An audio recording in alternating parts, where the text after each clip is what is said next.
When discussing the classic TV sitcom Bewitched, the cast members that usually come to mind are Elizabeth Montgomery, the witch Samantha Stephens, Dick York, her mortal husband, Darrin, Agnes Moorehead, Sam's mother, Endora, and even Paul Lynde, Uncle Arthur, despite the fact he only appeared in 11 episodes.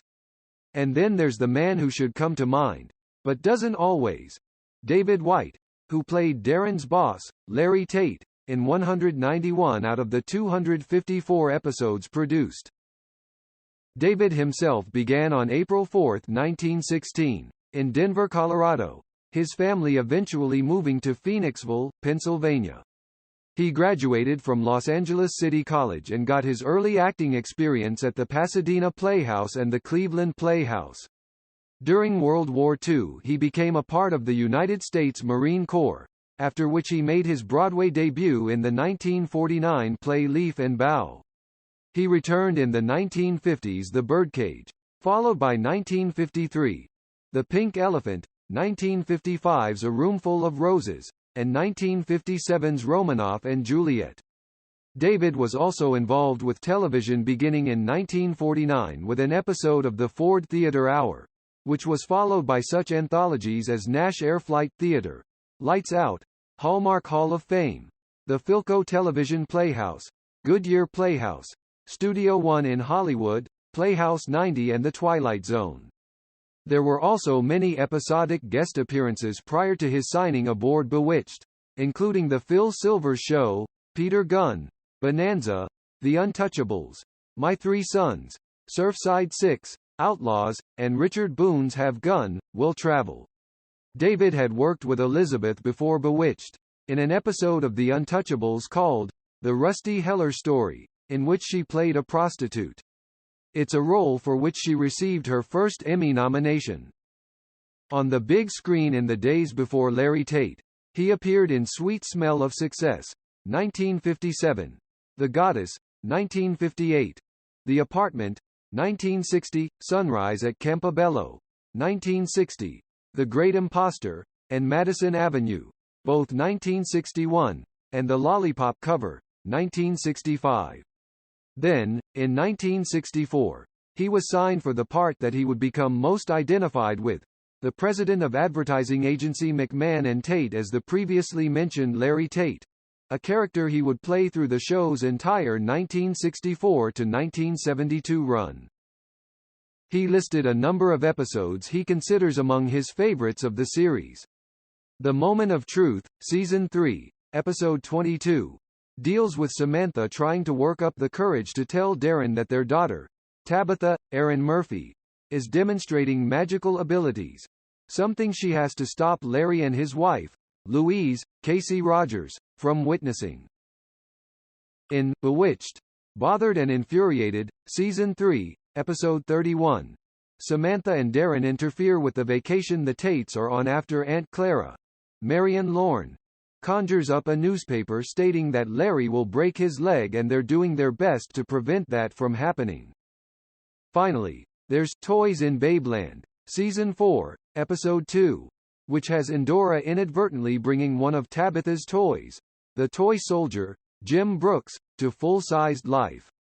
David noted that his favorite moment in that episode was when he and the soldier share a drink at the bar. In the aftermath of Bewitched, David went back to guest starring on TV shows, including Mission Impossible, long before Tom Cruise made the title his own, The Paul Lynde Show, Love, American Style, Banasic, The Odd Couple, Rhoda and The Rockford Files. In 1977 he joined the cast of the TV version of Marvel Comics' The Amazing Spider-Man, which starred Nicholas Hammond as the title character and David as Daily Bugle editor J. Jonah Jameson. His last TV role was in a 1986 episode of Dynasty. Back on the big screen, he could be seen in Snowball Express, 1972, The Happy Hooker Goes to Washington, 1977, and Fast Forward and Brewster's Millions, both 1985. He ended up co-starring with a number of Bewitched stars over the years in different series. For instance, besides his appearance on The Untouchables with Elizabeth Montgomery, He and the first Mrs. Kravitz, a snoopy neighbor of Samantha and Darrin, Alice Pierce, were on the Goodyear Television Playhouse in 1951. He and Dick Sargent, the second Darrin on the series, co-starred in the 1961 film The Great Imposter. Bernard Fox, Dr. Bombay on Bewitched, was cast alongside him in a 1964 episode of 12 O'Clock High, and he and Maurice Evans, Samantha's warlock father, Maurice, were together on a 1972 episode of Search and 1973 episode of The $6 Million Man. His personal life was not an easy one. In 1952 he married stage actress Mary Welch. 3 years later, Mary gave birth to their son, Jonathan. Sadly, in 1958 while pregnant with their second child, she suffered an internal hemorrhage that resulted in her death. In 1959 he married Lisa Figgis, with whom he had a daughter named Alexandra. Tragedy struck again on December 21, 1988, when Jonathan, only 33 at the time, died in the terrorist bombing of Pan Am Flight 103 that had departed from London's Heathrow Airport and was travelling to New York City's JFK Airport. Comments Herbie, "That was one thing he never got over.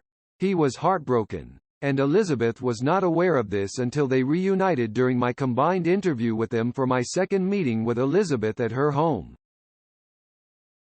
Jonathan was his only son and he loved him dearly, Herbie adds. So much so that while doing Bewitched, he requested that Larry's son also be named Jonathan, and the producers complied. Like all of his Bewitched co-stars, he really didn't have a sense of the impact the show would have on several generations of television viewers. David never really knew how beloved he was by fans.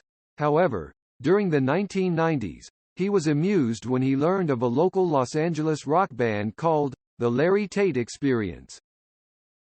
David White died November 27, 1990, of a heart attack at the age of 74.